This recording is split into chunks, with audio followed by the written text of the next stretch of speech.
Hello everyone. So as we have started the chapter understanding laws in an online lecture, but we were unable to complete the chapter. So here I am with the complete chapter of the understanding laws.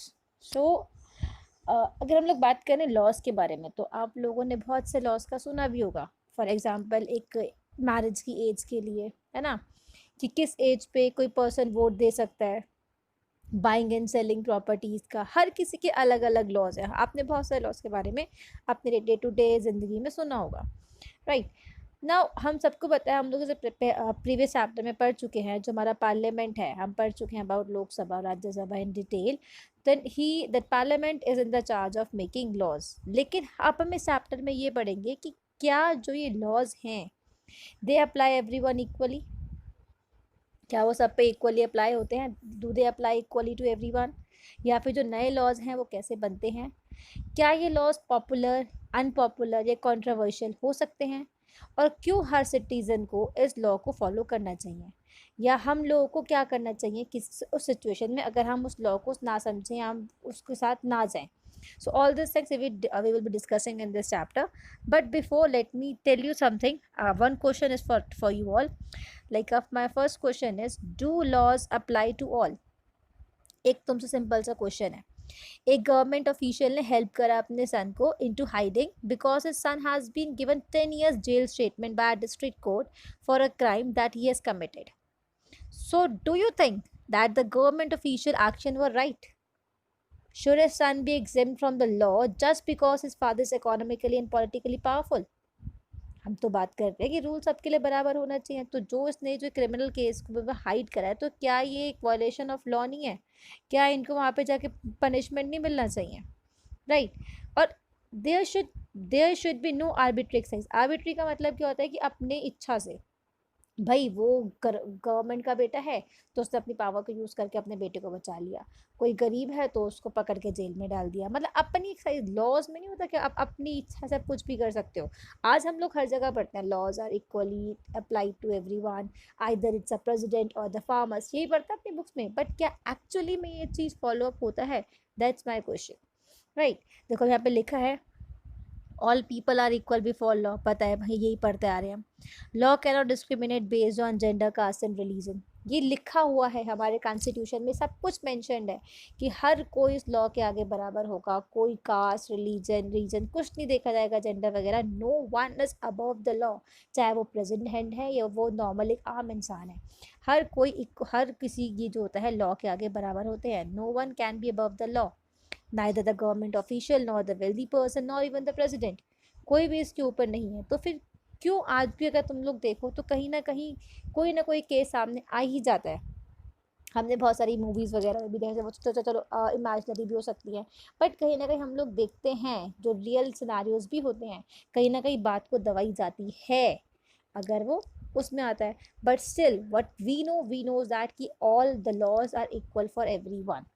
उसमें से कोई ऊपर नहीं होता है, ठीक. अब scene क्या था, अगर हम लोग बात करें पहले का एंशंट इंडिया, जो हमारा पहले वाला इंडिया था, उसमें क्या था, उसमें ना ओवरलैपिंग लोकल लॉज थे. लोकल लॉज कैसे? भाई पहले हमारा इंडिया भी नहीं था, अलग अलग उसमें बट रखा था, जहाँ पे अलग अलग राजा थे. आप लोगों ने ऐसे बहुत सारी मूवीज़ देखी हैं, मूवीज़ के शोज़ देखे हैं लॉकडाउन के टाइम पे, महाभारत एंड ऑल. अब देखो कि अलग अलग सीमा में अलग अलग राज्य बने हुए थे, अलग अलग राजा. तो वहाँ पे वो लोग क्या थे, वो अपने अकॉर्डिंगली अपनी जगह के लॉज क्रिएट करते थे, ठीक है. तो उनके अपने लॉस थे, उनकी पनिशमेंट भी वेरी करती थी कास्ट के अकॉर्डिंग. लो कास्ट को ज़्यादा पनिशमेंट थी कहीं कहीं पे, जो उनके अपने थे उनको पनिशमेंट नहीं मिलती थी. लॉज हर किसी के लिए अलग अलग थे. तो पहले तो क्या थे, पहले बहुत ज़्यादा ओवरलैपिंग लोकल लॉज थे, ठीक है. फिर जब ब्रिटिशर्स आए कलोनियल पीरियड में, तो इन लोगों ने बोला कि हम लोगों ने ना सिनेरियो चेंज करा. ये इनके स्टेटमेंट है, अब इसको हम वेरीफाई करेंगे. इन्होंने क्या बोला कि सिनेरियो हम लोगों ने इंडिया में आके चेंज करा, और हम लोग थे जो रूल ऑफ लॉ लेकर आए. पहले इसका मतलब समझो, फिर तुम बताना कि क्या रूल ऑफ लॉ ये लेके आए होंगे. रूल ऑफ लॉ का मतलब ये होता है कि all the laws apply equally to all citizens of the country, and no one can be above the law. Neither a government official, nor a wealthy person, nor even a president of a country is above the law. उसको हम लोग बोलते हैं rule of law, कि जो law है वो हर किसी के लिए सेम है, वो चाहे कोई भी हो। इसका क्रेडिट किसने लिया? ब्रिटिशर्स ने लिया, कि ये लॉ तो हम लोग इंडिया में लेकर आए थे। बट क्या तुम मानोगे कि वो जो कॉलोनी टाइम के जो इनके टाइम के जो लॉज थे, क्या उसमें भेदभाव नहीं थे? एग्जाम्पल्स देखते हैं।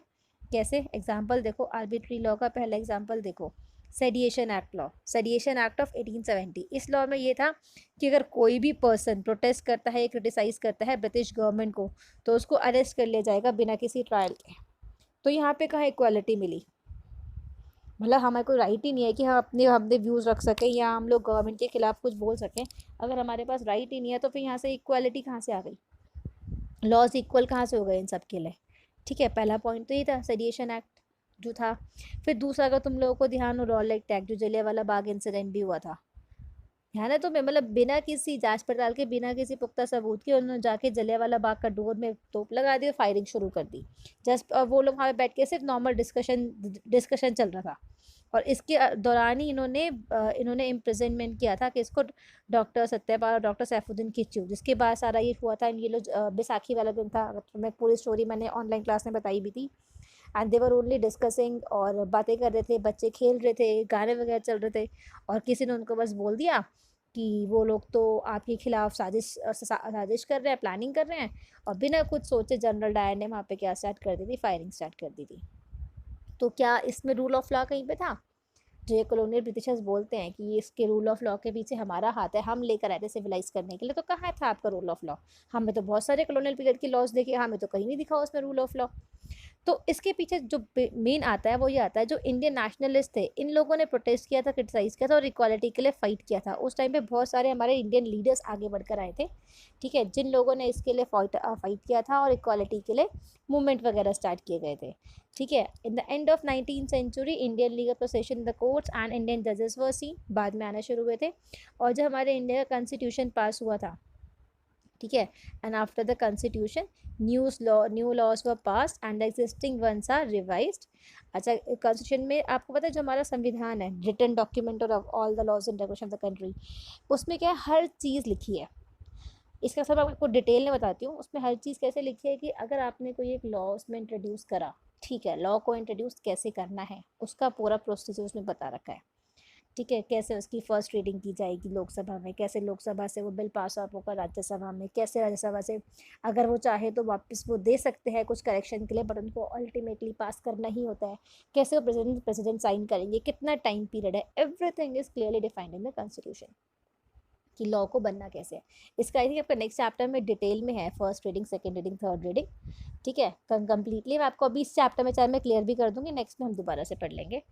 तो अगर सपोज करो, अगर एक को लॉ इंट्रोड्यूस करना है ना, तो वो अपनी जो लॉ उसको इंट्रोड्यूस करना है वो उसकी एक कॉपी लेंगे, और बाकी सबकी फ़ोटो कॉपी करा के वो कहाँ लोकसभा में जाके पूरा उसको एक्सप्लेन करते हैं कि हम ये क्यों करना चाहते हैं, इसके क्या पीछे रीजंस हैं। फिर उसमें वोटिंग होती है, जिनको अच्छा लगता है वो वोट देते हैं, नहीं लगता वोट नहीं देते हैं। अगर मेजोरिटी उस चीज़ को पास कर देते हैं तो वो जाता है राज्यसभा में, और वहाँ पे राज्यसभा अगर लोग चाहें तो वो उसको करेक्शन के लिए वापस भेज सकते हैं, या कुछ चीज़ एडअप करनी है, करेक्ट करना है, उसके लिए वापस भेज सकते हैं वो लोकसभा में। बट अल्टीमेटली राज्यसभा को भी उसको पास ऑन करना ही पड़ता है, and then it goes for the signing in the president.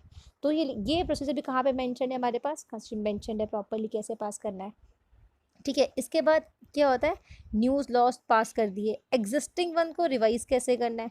भाई अब एक लॉ है, अब लॉ तो कभी ना कभी, ये तो है नहीं कि लॉ सेम का सेम ही रहेगा, चेंजेस तो आएंगे आएंगे, अपडेट तो करना ही पड़ता है। आज the economy is changing, generation are changing, law तो चेंज तो करना ही पड़ता है। तो उस चीज़ में चेंजेस कैसे लेके आने हैं, जैसे हम बोलते हैं अमेंडमेंट्स, ठीक है, पर्टिकुलर से हम बोलते हैं अमेंडमेंट्स लेके आना, चेंजेस लेके आना, वो चेंज भी आप कैसे लेकर आओगे उसका भी पर्टिकुलर पूरा एक एक वो होता है, मेथड होता है। आप अपने मतलब से ऐसे चेंजेस नहीं लेके आ सकते उसमें, वही पूरा एक प्रोसेस होता है कि आप चेंजेस कैसे लेकर आओगे। तो वो भी उसमें कहते हैं क्या है, 2/3 मेंबर्स अगर उस पर्टिकुलर चेंज के लिए वोट करते हैं तभी वो चेंजेस आ पाते हैं। तो everything is been mention in the constitution. अब आपके बुक में एग्जांपल दे रखा है हिंदू सक्सेशन अमेंडमेंट एक्ट का, जैसे पहले क्या था कि जो प्रॉपर्टी थी वो सिर्फ फादर टू सन ही जाती थी, बट अब क्या है, उस प्रॉपर्टी में उनकी डॉटर, उनके मदर, हर किसी को इक्वल शेयर मिलता है। तो ये भी एक अमेंडमेंट आया था with the change in scenario of a country only, ठीक है। ये तो कुछ नहीं, तो सिर्फ तुम्हें डोमेस्टिक वायलेंस का एक छोटा सा एग्जांपल है कि क्यों इसमें चेंजेस लेकर आए थे, क्योंकि जो फीमेल्स वगैरह थी उनको बहुत सफ़र करना पड़ रहा था, उनके बाद अपना तो कुछ होता ही नहीं था। तो ये था कि जो फीमेल्स वगैरह है उनको अपनी अपनी वो रखने के लिए, अपनी एक सेफ्टी मेजर रखने के लिए उनको भी अब हिस्सा मिला करेगा उनकी प्रॉपर्टी में। So this was the next thing. Now the next topic is how new laws are formed. देखो new laws I have told you who is the body which who makes the law. Parliament makes the law. This we have seen. Parliament is sensitive to the problem face by the people. हमारे पास लोकसभा में जो लोग बैठते हैं वो हर state के representative वहाँ पे होते हैं। हर स्टेट के रिप्रेजेंटेटिव अपनी अपनी प्रॉब्लम्स को, women's, STs, SC, everyone representative वहाँ पे होता है। तो वो अपनी प्रॉब्लम को बताते हैं, डिस्कस करते हैं और उसके अकॉर्डिंगली वो लोग लॉ फ्रेम करते हैं। फॉर एग्जांपल जब डोमेस्टिक वायलेंस बीच में बहुत ज़्यादा बढ़ गया था कि मतलब जो मेल मेंबर है वो फीमेल मेंबर पे अत्याचार कर रहे हैं या उनको मारपीट कर रहे हैं, फिजिकली इमोशनली टॉर्चर कर रहे हैं, तो उस चीज़ के लिए भी क्या था, इन लोगों ने लॉ फ्रेम किए थे। जब बाद में लॉ बन के आया था, वो लॉ क्या बन के आया था, protection of women from domestic violence act 2005, जिसके अंदर ये था कि कोई भी अगर इसको ये करते पकड़ा जाता है, कोई फीमेल अगर उनके खिलाफ में केस फाइल करती है तो उनको रिलीफ दी जाती है। इसके इसके उसमें मेडिकल भी दी जाती है, एक्सपेंसेस भी, मेडिकल फैसिलिटीज़ भी, मॉनेटरी रिलीफ भी उनको दी जाती थी। So all these laws are formed in the parliament by seeing the condition of the people. ठीक है, अभी पता रखा है कैसे था कि डोमेस्टिक जो वायलेंस का बिल था वो 1999 में ड्राफ्ट हुआ था बिल। ठीक है, फिर उसको इंट्रोड्यूस करा 2002 में, दोबारा बिल 2005 में इंट्रोड्यूस हुआ था, फाइनली उसका लॉ बन गया था।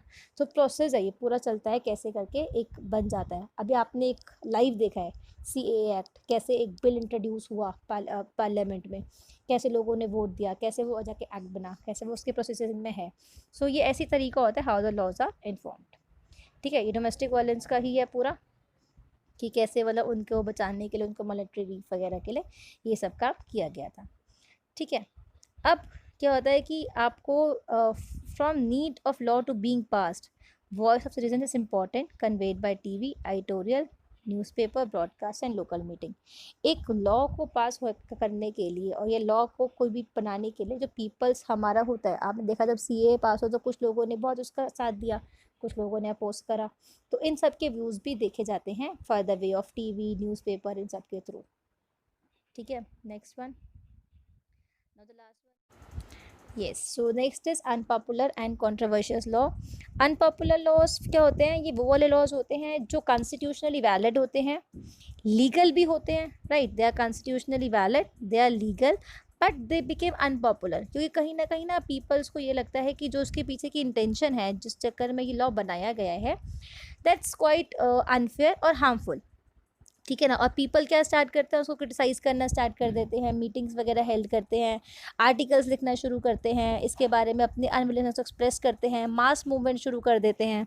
ठीक है, तो ये आप पे क्या हो जाते हैं कि ये आपके अनपॉपुलर और कंट्रोवर्शियल लॉस में हो जाते हैं। मतलब बना तो ठीक है, बट उनको लगता है कि ये लॉ हमारे लिए सही नहीं है। ठीक है, और जो भी कंट्री होगी, जैसे डेमोक्रेसी, जो हमारी कंट्री है, डेमोक्रेटिक कंट्री है, वहाँ पे हर पीपल के पास एक राइट होता है कि वो एक्सप्रेस कर सकते हैं अपनी अनविलिंगनेस। ठीक है, कि वो उस लॉ को नहीं एक्सप्रेस, लॉ को एक्सेप्ट नहीं करते जो पार्लियामेंट ने करा है, वो अपने उसको एक्सप्रेस कर सकते हैं। और जब एक large number of people began to feel that a wrong law has been pass, then there is a pressure on the parliament to change this. Just remember, जब भी उनको लगे कि हाँ भाई बहुत से लोग इस चीज़ का अपोज कर रहे हैं कि गलती से रॉन्ग लॉ पास हो गया है, तो कहीं ना कहीं ये प्रेशराइज भी करता है पार्लियामेंट को अपने उस रूल को चेंज करने के लिए। फॉर एग्जाम्पल, एक लॉ है म्यूनसिपल लॉ। अब म्यूनसिपल लॉ क्या बोलता है कि जो स्पेस एक म्यूनसिपल लिमिट के अंदर है, ठीक है, वो एक सिर्फ लोगों के चलने के लिए हो या खाली हो, ठीक है, और वहाँ पे जो हॉकिंग और जो स्ट्रीट वेंडर्स होते हैं वो उनके लिए इलीगल बोल जाता है, should be illegal for Hawking and street vendors.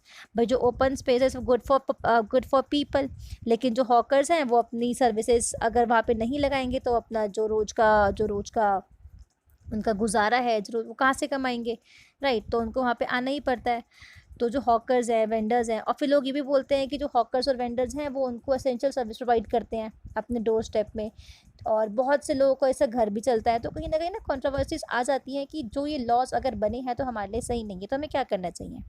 तो इसके लिए क्या होता है, जो सिटीजन्स होते हैं ना कहीं ये रोल प्ले करते हैं, ठीक है, अपने रिप्रेजेंटेटिव को इलेक्ट करके, ताकि वो हमारे लिए काम करेंगे, मीडिया को इन्वॉल्व कर लेते हैं, और ये हेल्प करते हैं इस तरीके से पार्लियामेंट को फंक्शन करने के लिए प्रॉपरली। ठीक है, so this was also the one thing and they help the people to, so this was unpopular and controversial law और ये पीपल्स का रोल है। पीपल का रोल क्या होता है कि वो जो ऐसे उनको इलेक्ट करे अपने रिप्रेजेंटेटिव को, जो आके उनकी बातों को रखे, उनकी बातों को समझे, क्योंकि they are the one who are going to represent the people. हम जाकर तो नहीं बैठेंगे पार्लियामेंट में लॉ फ्रेम करने के लिए, हम जिसको इलेक्ट करेंगे वो हमें वहाँ पे जाके रिप्रेजेंट करेंगे और हमारे लिए अच्छे अच्छे लॉज बनाएंगे। तो इन लोगों का काम, हमारा काम क्या होता है कि इनको रिप्रेजेंट करना, मीडिया को यूज़ करना, अपने आप को अच्छे से इन्वॉल्व करना। जैसे जैसे आजकल हो रहा है, लोग हर चीज़ में अच्छे से इन्वॉल्व होते हैं, अपने पॉइंट्स को रखते हैं, right? So this is the next thing. So I hope you got the chapter. If anyone has any doubt, please message me in the comment section below. I would be very happy to take your doubts. And so in the next lecture we will be discussing about the question answers. ठीक है? Thank you everyone.